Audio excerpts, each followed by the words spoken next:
садив до 12 сортів різної картоплі. Просто для себе мені інтересно було. У мене була і гала, це середній сорт, дуже смачна, і конєкт був.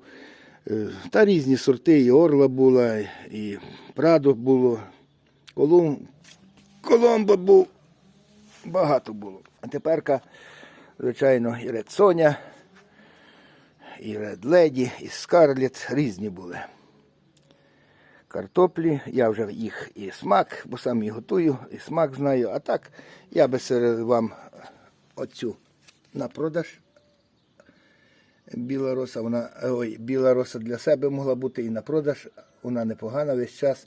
Рив'єру це ультраранній тільки на продаж, можна і собі, якщо захочете.